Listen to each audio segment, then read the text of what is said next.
Nung mga nakakita nung bagong post ni Robin Padilla, nagtawanan na lang po.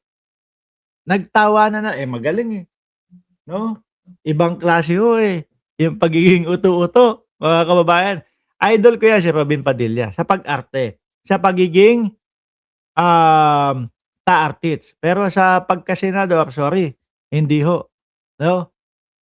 Hindi ho, 'no? Wala akong nakikitang ganda o dulot ng isang Robin Padilla. Kaya yung sinabi ni Mariel na ano daw sabi ni Mariel noon, hindi deserve ng mga Pilipino o hindi kanila deserve si Robin Padilla, tama po kayo.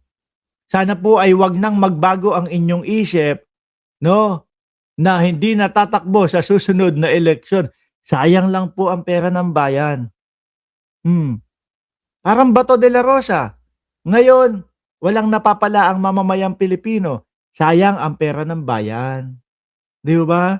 Dati gustong-gusto ko 'yan nung dalaga pa ako, ngayon ayoko na. Bakit kaya ayaw na ni Ma'am Neng Gigi kay Robin Padilla? Baka naman dahil nabalitaan mo yung sinasabi nila dito na ano, na boy silly kaya umayaw ka. Nung dalaga ka pa hindi mo pa alam na gano'n, 'no? Tapos nung nalaman mo, boy silly, umayaw ka na. Ikaw talaga, ha? O anyway, balik tayo kay Pulong, mga kababayan, 'no?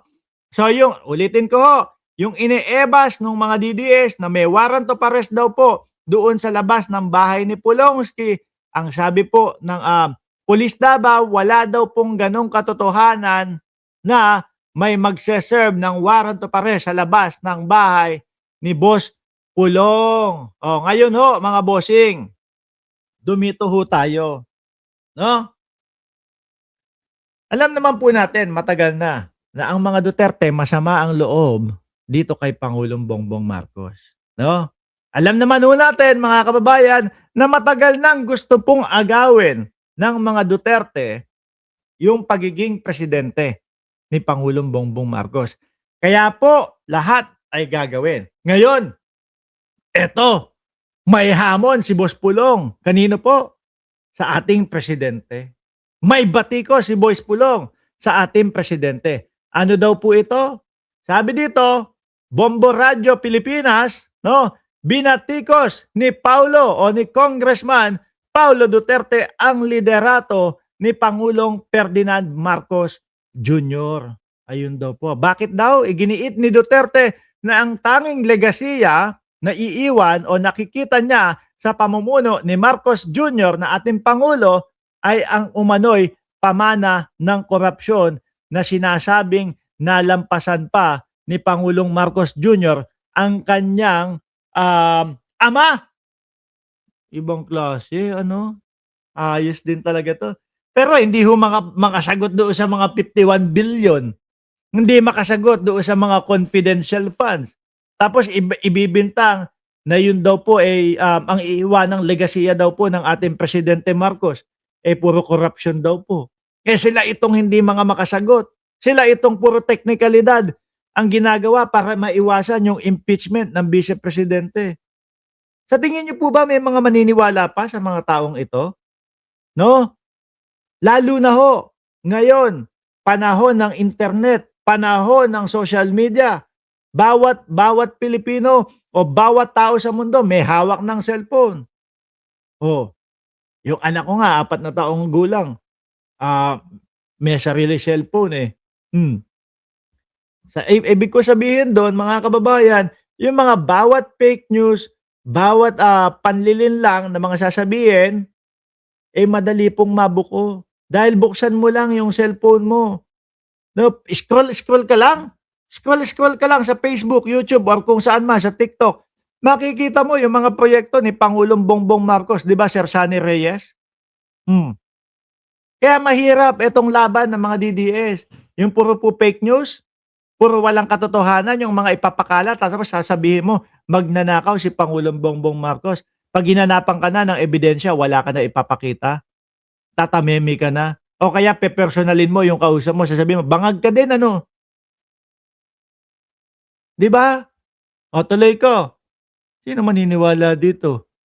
Mas maniniwala kami doon sa ginawa ni Boy Saksak doon um,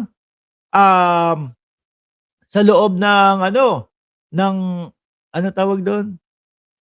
Beer house. Oh, 'di ba? May video, sabi pa nila nung iba nung mga DDS, ay AI lang 'yan. Yung video ni Boy Saksak nakabaliktad yung kutsilyo. Tuloy. Legacy is not claimed or protected by words, no? It is defined by action and ultimately judged by the people. Yun nga ang nangyayari ngayon, Boss Pulong. Yun ang nangyayari ngayon, Boss Pulong. Kaya hirap na hirap kayong paniwalaan ng sambayan ng Pilipino. Yung mga pinagsasasabi ninyo na ang iiwanan lang ni Pangulong Bongbong Marcos na legasiya ay pagnanakaw, wala kayong maipakitang ebidensya doon. Mga ebidensya nyo, yung mga mali-maleta na walang kwenta, mali-maleta na yun ang gawang AI. Mali-maleta na hindi man lang maipakita na nandoon yung picture ni Pangulong Bongbong Marcos. Meron yung mga issue sa inyo. Hanggang ngayon, hindi po nila sinasagot. Mga magnetic lifter at kung ano-ano pa po, mga bossing, mga pagpirma para po maimbestigahan sila. Ayaw nila. Takot sila, mga bossing. Lahat po, simula 2016 hanggang ngayon po, 2026, mga kababayan, puro pag-iwas lang po ang kanilang ginagawa. Panay lang po, wala, ganito, ayaw namin matuloy o hindi matutuloy ang impeachment kasi 2 impeachment ang pinasok sa taong ito. Dapat isa lang. Puro ganun lang po. Yung pinagyayabang nila na hindi naman daw po illegal na gumamit ng mga alias. Totoo yun. Hindi illegal na gumamit ng alias. Pero pagdating sa COA, kailangan mo nang ipaliwanag kung sino yung alias na ginamitan mo. Dahil, syempre, sangay po ng gobyerno yun. Yun ang nag-check ho. Kung totoo ba na yung pera na iyon, binili mo ng impormasyon. Hindi naman po kalaban ng gobyerno o ng mamamayang Pilipino, ang COA.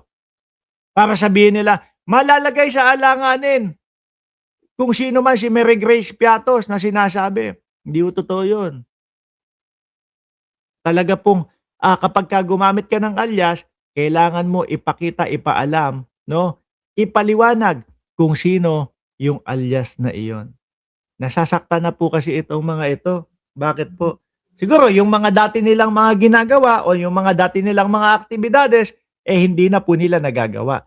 Kaya, binabanatan, binibira, at hindi po hinihintuan si Pangulong Bongbong Marcos. Sabi ni Duka, yung mga maleta na pinopost nila, may date ng taon, nakaupo pa si Digong.